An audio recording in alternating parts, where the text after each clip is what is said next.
My name is Gabe Zollner. You know, there's a lot of debate been going back and forth about whether or not Obama's eligible.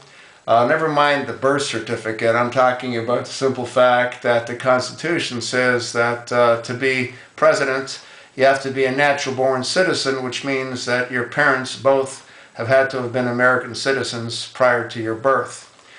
And I guess that's going to play out in the courts one day eventually. But what really troubles me with the Republicans, and I'm actually one of them, is that they're all over Marco Rubio as being a potential candidate. And they were also talking about Bobby Jindal at one point.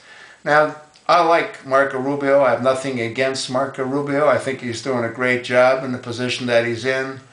But the reality is that he's not a natural-born citizen, no more than Obama is. Or was.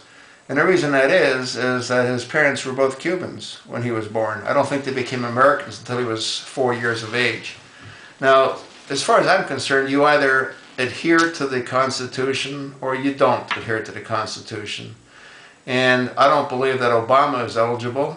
His father was a British subject, and according to the British Subject Act of 1948, any offspring of a British subject is also a British subject. That has to play out in the Supreme Court. And until it does, this is going to be sort of in limbo. And as far as Marco Rubio is concerned, if the Supreme Court doesn't hear the case, then I guess, the Republicans can try to get him into office. But again, I think then they're sort of somewhat two-faced. We're saying that Obama is not eligible because his father was not an American citizen when he was born. And now we're saying it's okay for Marco Rubio to become president, irrespective of the fact that neither one of his parents were American citizens. They're Cubans, or they were Cubans. And again, I have nothing against Marco Rubio. I have something against the Republican Party for even considering someone that has a dubious background as far as being eligible. So I wish they would not continue to make reference to Marco Rubio as being a presidential candidate until the Supreme Court decides one way or another. Personally, I can't imagine that the Founding Fathers would have wanted anything other than someone that's born from two natural American citizens or naturalized American citizens, because they wouldn't want to have a president like Obama that has allegiance to other organizations and or religions. And in Obama's case, we know where his allegiance lies based on the support that he constantly gives to the Muslims and to Islam.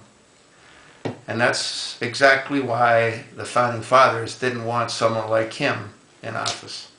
I mean, look what he's doing. He's given all kinds of weapons. To who? Well, to the Muslims.